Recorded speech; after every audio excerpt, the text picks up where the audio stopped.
12 years vanished like smoke, yet the ache remained buried beneath the noise of moving on her golden eyes, still flickered in the back of his mind, haunting him in dreams, in silence, in moments when the world slowed just enough for memory to breathe. He had told himself she was gone, that what they'd shared was wild coincidence, the illusion of connection between man and beast, but deep down he knew better. Something ancient had passed between them in the quiet dusk of those early years. Something beyond words, beyond science. And then the call came. A cub paralyzed, starving, barely alive, and beside him an old leopardess, scarred, limping, feeding him mouth to mouth with a tenderness that defied nature itself. When he saw the photo, the breath left his lungs. Not because she had returned, but because she had never truly left. She had endured alone through time and hunger and pain, clinging to life for a reason he didn't yet understand. And now, across years of silence, across the raw distance of fate, they were about to meet again, not as strangers, not as man and animal, but as something much harder to name, something that had waited hidden inside both of them, unbroken, unwavering, unforgettable. Each morning began the same, the kettle whistling in an empty kitchen, the radio murmuring low in the background as Ravi scribbled notes he no longer needed into notebooks. He would never reread maps on the wall, outdated, but never taken down the corner of his desk, still holding the stone he'd found near her trail, years ago, worn smooth by his thumb. Without him noticing, he lived among echoes, the faded scent of rain on earth that reminded him of those long, silent evenings in the field. The worn boots by the door never used, but never discarded. He worked, efficiently spoke, kindly, answered emails and gave lectures about ecosystem resilience with practiced ease, but sometimes mid-sentence. He'd pause as if remembering something unnamed, a flicker in his eyes like a shadow crossing the sun. He avoided the western edge of the forest in every satellite image, skipped past camera trap footage from that region, without knowing why. At night sleep came light and often broken, and when it did take him, it brought her back, not as a dream, but as a presence, quiet, watchful, always just beyond reach. He would wake with her name on his lips, not fully aware he'd spoken it, Tara. The world saw a man of reason, but beneath the calm routine lived a tension, drawn tight as a bowstring, a question never asked aloud. What if she had waited? What if she still remembered? It had happened without warning one evening. She simply didn't come. He waited through the dark, scanning the tree line, heart thudding with a rising panic. He wouldn't admit to himself. Maybe she was late. Maybe she was hunting. Maybe he had imagined the entire connection, but the next night was the same, and the next, and something inside him began to unravel, not with violence, but with slow hollowing like wind-eroding stone.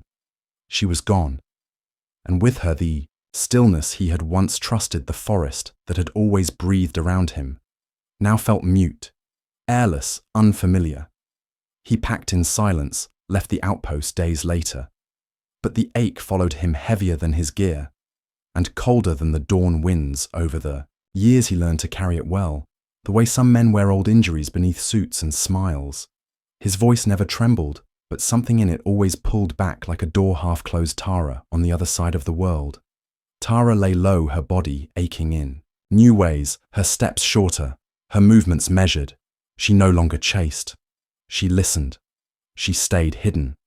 The world became smaller and sharper each day, reduced to the patch of earth she could defend, and the soft sounds of the cub, who never moved far from her flank, his breath shallow, his eyes wide. She did not leave him. Not once, not for a moment. The wild had no patience for the weak, but she defied it, not in defiance of nature, but in devotion to something it could not measure in their silence, in their exile. Time did not pass the way it does for others.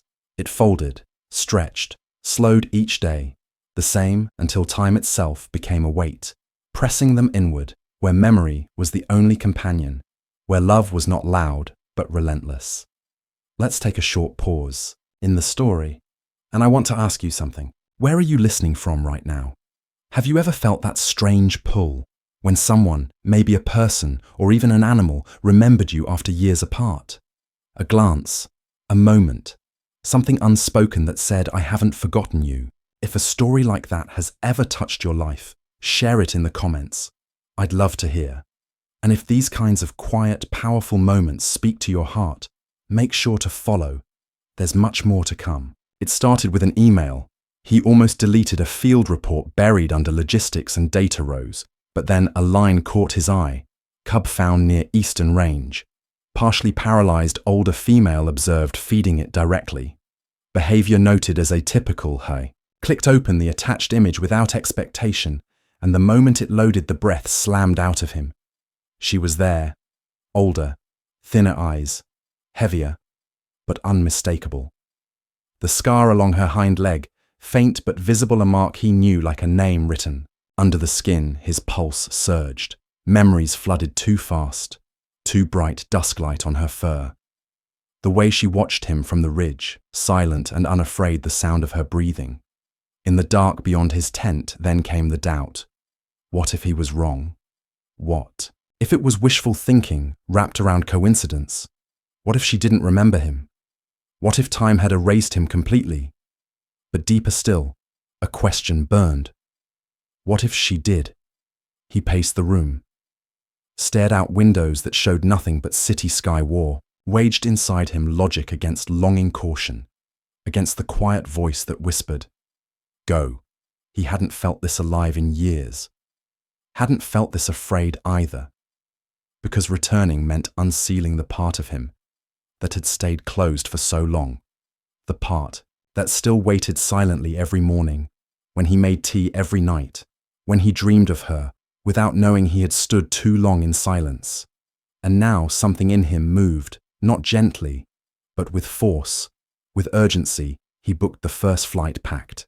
Without thinking, he didn't tell anyone where he was going, not because he wanted secrecy, but because he didn't have the words to explain it. How do you tell someone you're going back for a leopard, for a bond that may never have existed in the way you remember it, for a chance that the wild once knew your name and maybe still does? The air inside the enclosure was thick with stillness, the kind that hums louder than noise. The scent of dry earth medicine and fur lingered faintly in the shadows, and Ravi stood just beyond the wire, motionless, the breath in his chest too fragile to release. She lay curled protectively around the cub, her sides rising slow, her body worn but unmistakably hers. Even in sleep, she carried the weight of years in the angle of her spine, in the careful way her paw rested near his when she stirred. It was like watching stone soften her ears. Twitched, her nose shifted, and then slowly her eyes opened, golden and clouded, but clear enough to find him standing there. Not a guard, not a stranger, not something new. Her gaze landed and held, and in that long, impossible second, neither of them moved her body. Tensed, not in fear, but in stillness, as if waiting for something ancient to confirm what her eyes already knew. Ravi's hands trembled, but he didn't speak. Not yet. It was too much, too fragile. She blinked once, then again slowly, and something deep inside him cracked. He sank to his knees in front of the mesh, his forehead pressing against the metal cold against his skin. His voice, barely a breath. "Tara," he said. Just once her ears flicked forward, then her body shifted. She did not back away. She did not snarl. Instead, she crept forward inch by inch, with the heaviness of age and time, until her face was inches from his. The wire between them, no match for what passed through her head, lowered and came to rest on the earth near his feet. And the silence that followed was not empty. It was full of years, full of waiting, full of every unspoken word they had never needed to say. And in that moment, when her eyes closed with trust and his heart pounded with grief and joy and disbelief, something locked back into place. Not a memory, not a feeling, but a truth. Something that had always been waiting just below the surface of loss. Recognition, not of face or form, but of soul. In the soft rhythm of days that followed, life returned not with noise but with breath, with small steady moments, Tara would rise slowly each morning and stretch beside the warm stone that caught the sun, her eyes searching until they found him even through the glass, even across the yard. And when they met, she would blink once, slow and sure, like she had in the forest years ago. Ammon grew stronger, his legs still uncertain, but his spirit lit by something deep. A safety he had never known before. He began to play, dragging twigs, pawing gently at fallen leaves. Ravi watched it all, quietly repairing himself. Through their quiet persistence, he began to speak aloud again, not to others, but to her small things. Fragments of memory, things he'd once said into empty air, now finally landing somewhere real. Sometimes he would reach through the fence, and she would press her forehead softly into his hand, her fur coarser than he remembered. But the warmth, the weight, of it exactly the same. There were no grand moments, no dramatic turns, just a gaze, held a body resting close, a cub pressing against her belly in sleep, even though he no longer needed to, and Ravi writing again. Not research, not reports, but thoughts. Letters, words he'd carried for 12 years, pouring onto the page like water, finally finding its way back to the river. Others called it a case study, a behavioral anomaly, but he knew what it truly was.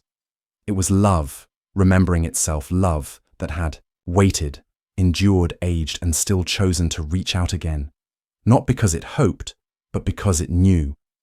And in the hush of that sanctuary, as wind moved gently through the trees, 3 lives breathed in unison, not beginning again, but continuing something that had never really stopped, a story, not of return, but of recognition, not of miracle, but of memory remembered and answered. Some bonds don't vanish with time. They simply fall silent, waiting beneath the surface like roots under winter soil, until one day, without warning, they rise again, not loudly, but surely changing everything they touch. She had waited, not knowing for what he had carried her memory, not knowing it was still alive. And when they met again, something ancient and quiet passed between them, not broken, not forgotten, just paused now. Whole once more, and in that stillness, where no words were needed, they both understood. Some connections are not bound by time or distance, or even silence. They endure because they are true. And when they return, they do not come to remind us of what we lost, but to show us that love, real love, never truly leaves it, only waits for the moment it is needed most to return and begin again.